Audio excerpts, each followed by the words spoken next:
Welcome back to the Deep Dive. We are tackling a topic today that feels, at least on paper, like a massive contradiction. Hmm. We're looking at neo-psychedelic folk.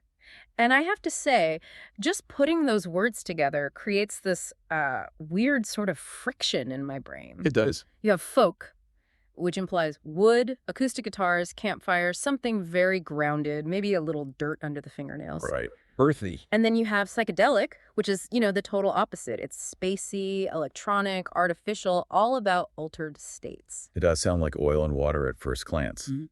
But the source material we're analyzing today, specifically a column by the writer Stavra from late 2025, argues that this friction isn't a mistake. All right.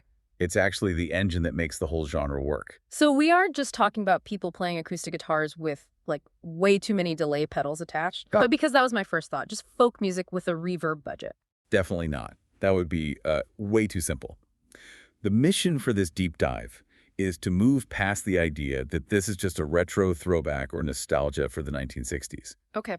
The core argument here is that neo-psychedelic folk is actually a modern methodology for updating perceptual experiences. Updating perceptual experience, that is a heavy lift for a music genre. I mean, usually genres are just, it's fast and loud, or it's slow and sad. This sounds more like cognitive science. Well, it creates a specific headspace. The source defines the genre as referencing the aesthetics of 60s and 70s acid folk, but, and this is the crucial part, reconstructing them using post-2000s recording technology. So it's not just mimicking the old sound. No, it's building a simulation of it using digital tools. Okay, let's unpack that. So it's the old vibe built with the new toolkit. Precisely. But the toolkit changes the intent. The key insight that really anchors this whole discussion is this. In this genre, folk is not treated as an object to be preserved, but as material to be re-edited. That's a fascinating distinction. Usually when we talk about a folk revival, we're talking about preservation. Exactly. Keeping the tradition alive, staying true to the roots. You're saying these artists see folk music not as a museum piece, but as, what, sample fodder? Essentially, yes. Yeah. It's raw material. It's clay to be sculpted.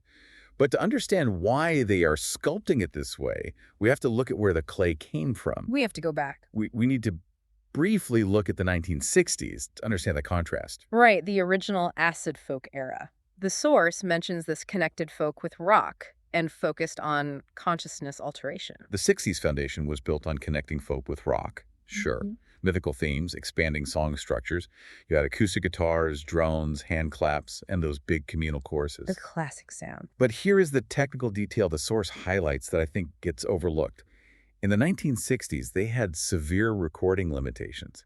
I mean, they didn't have Pro Tools. They didn't have infinite digital loops. So if you wanted a loop, you actually had to play it. You had to play the same riff over and over again perfectly for 10 minutes.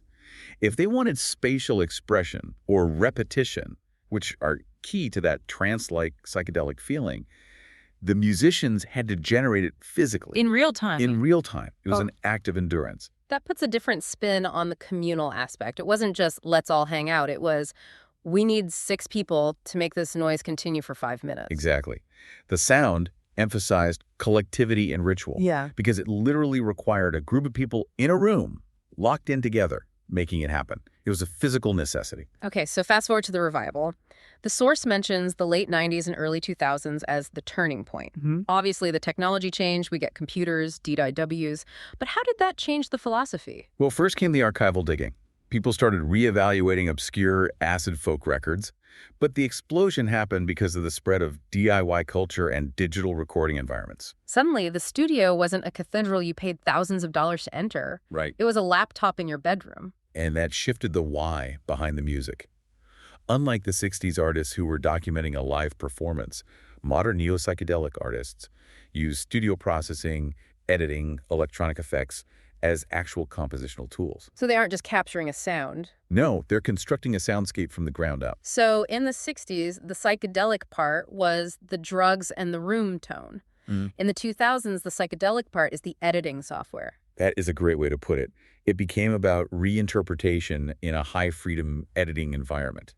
You don't need a collective in the room anymore to create a collective sound. Right. You can build a choir out of your own voice, layered 50 times. Which brings us to the actual listening experience. If I put on a canonical neo-psychedelic folk track right now, What am I hearing that distinguishes it from, say, standard indie folk? Because indie folk is everywhere. Okay, so the source breaks down the sound structure, and it's quite distinct. First, you'll want to listen for the loops. You'll hear short, repetitive motifs. Okay. But unlike pop music, there's a distinct lack of clear verse-chorus structure. It doesn't have that build-up, drop, hook architecture. No. The line between the A melody and the B melody gets very blurred. It's more of a continuous morphing flow. And the tonality, the actual pitch of the instruments, is often unstable. Unstable how? Like it's out of tune. Deliberately so. It wobbles. The source describes this as creating a fragmented experience rather than a homogeneous, polished one. That wobble is something I've noticed in a lot of modern production. It feels like listening to an old cassette tape that's been left on the dashboard in the summer sun. Yes. It's warped. It almost makes you feel a little seasick. It's a perfect analogy. Yeah. That warping is what the source refers to as the fog of sound. Yeah. These artists use heavy reverb and delay to expand the space, making it feel vast and misty. But they also do that weird mix of sounds. Right, they intentionally mix lo-fi and hi-fi elements. That seems counterintuitive. I mean, usually if you have the technology for hi-fi, you use it. Why mix in the garbage? Why leave in the hiss? Because the unevenness of sound quality is an aesthetic choice. It signals authenticity, or perhaps a specific type of vulnerability. Recordings are often done in hums, and they leave in the environmental noise. Yeah. The air conditioner humming, a door creaking. The hiss of a cheap microphone. All of it. It grounds the psychedelic elements in reality. Yeah. It reminds you that a human made this. The expert from our source puts it beautifully. It says, recording is not a record, it is an event. Recording is not a record, it is an event. That's a powerful distinction. It really is. It implies that the flaws are part of the documentation. They aren't trying to capture a generic, perfect version of the song. No, not at all. But that specific moment in time, warts and all. It creates a sense of intimacy, like you're in the room with them. Yeah. But the heavy effects simultaneously create a sense of distance. Yes. A very specific psychological tension. It's close, but it's also far away. Exactly. Let's talk about the physical reaction to this, because this is where I think the folk label gets confusing. Folk music, historically, is often dance music. It's rhythmic. But you wouldn't really dance to this stuff, would you? No. And that's by design. Neo-Psychedelic folk flips the script on rhythm. The source explicitly states that in this genre, the body is not moved, but floated or drifted. Drifting. That's a very different energy than dancing. It is. The clear beat emphasis you'd find in dance or pop music is avoided. They use loops, yes, and there is a pulse, but the loops are described as amorphous. So it's not a command. It's not a command to move your feet. It's a framework for perceptual fluctuation. It's music to disassociate to, not to march to. It's like being in a river rather than walking down a street. In a way, yes. And the vocals play a huge role in that floating sensation. In traditional folk, the singer is the primary focus, the storyteller. The bard. Right. You have the lead vocal, and then you have the accompaniment. Gather around and listen to my tale. Right, the lyrics are the point. The guitar is just there to help you deliver the words. The focus is on the narrative. In neo-psychedelic folk, that hierarchy is flattened. The distinction between lead and background is weak. Multiple voices are often placed on the same level in the mix. So the lyrics take a backseat. They are there, but their semantic meaning is often less important than their texture. The voice is treated as just another instrument. Another layer in the fog. As the source says, it's material to fill the space, not necessarily a narrative device. That's a huge shift in mindset for a singer-songwriter. You have to be willing to bury your own ego, or at least your own lyrics, in the mix. It's about the vibe, not the story. And that brings us to the giants of the genre. The source points to a couple of key case studies that illustrate this perfectly, starting with Animal Collective. Oh, yeah. You really can't talk about this genre without them. They define that mid-2000s sound. The source highlights their approach as reorganizing collectivity. What does reorganizing collectivity look like in practice? Is that just fancy talk for being in a band? It's a little more than that. It means fluid member roles. There isn't a fixed lead singer or lead guitarist. Ah, okay. Percussion, samplers, and voice are all treated as equals. It's a sonic democracy. Or a sonic collage. Exactly. If you listen to an album like Merriweather Post Pavilion, the voice is the main instrument.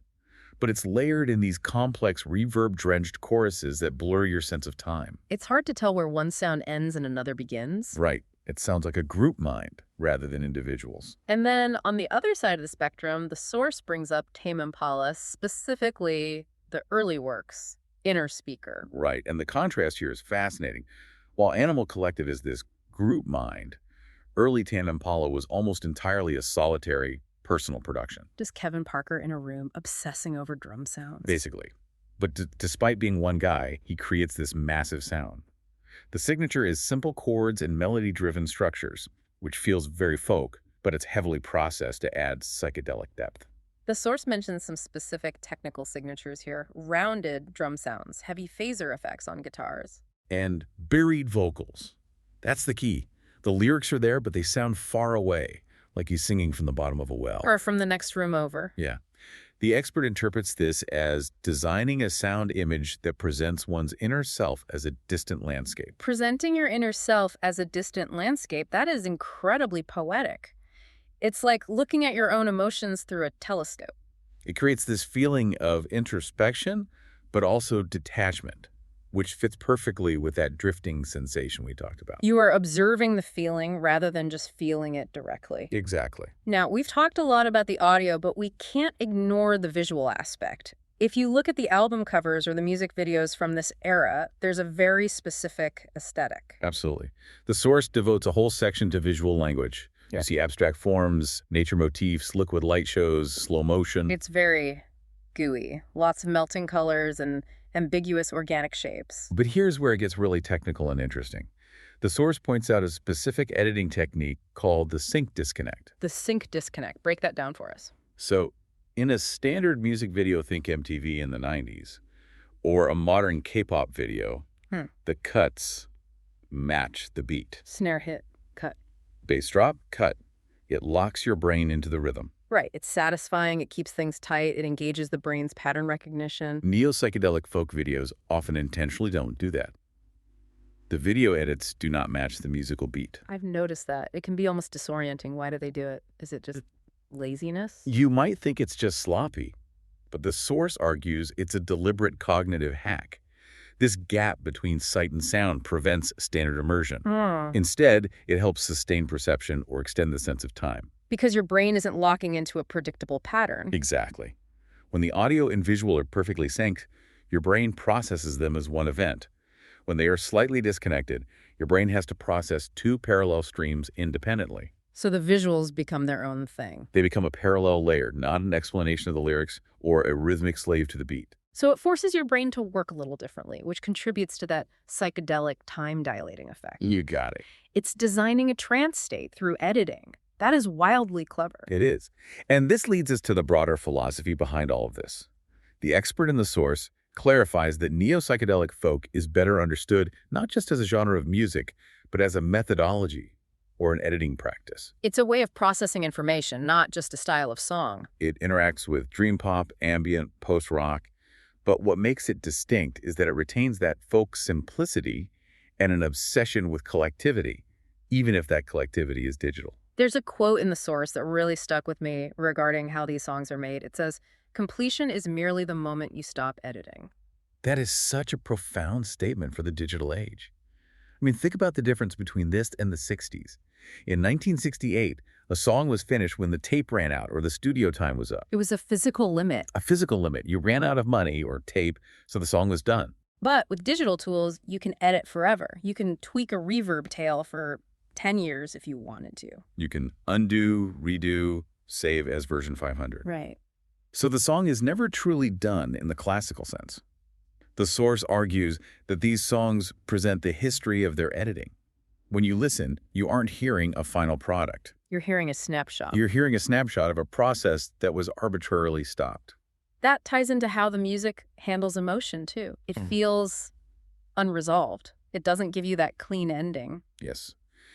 By staying on one chord for a long time, or using those ambiguous key changes where you can't tell if it's major or minor, the music avoids telling you how to feel. In a pop song, the chord progression usually dictates the emotion. A major lift means happy, minor fall means sad. You know when to cry and when to cheer. Exactly. Here, emotion is presented, but interpretation is not fixed. It leaves the feeling open-ended.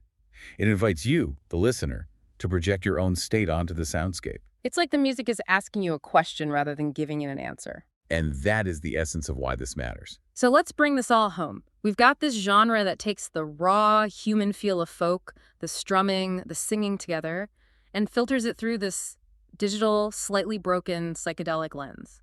What is the takeaway for us? Well, Why should we care about this weird, wobbly music? it's about updating how we perceive reality.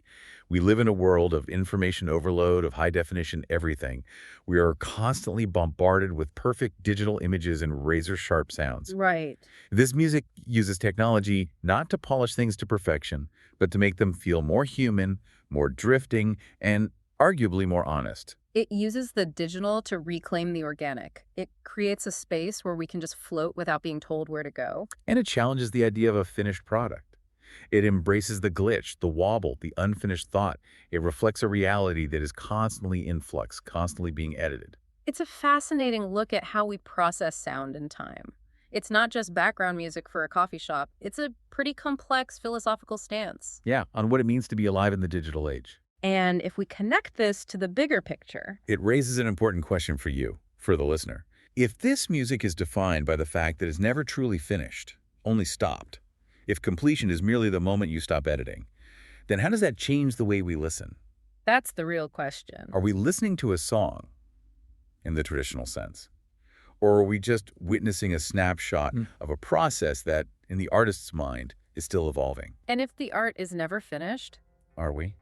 that is a thought that's going to keep me up at night. The idea that everything we consume, and maybe even everything we do, is just a paused edit in a never-ending timeline. It's a distinct possibility. Well, on that existential note, that's our deep dive on neo-psychedelic folk.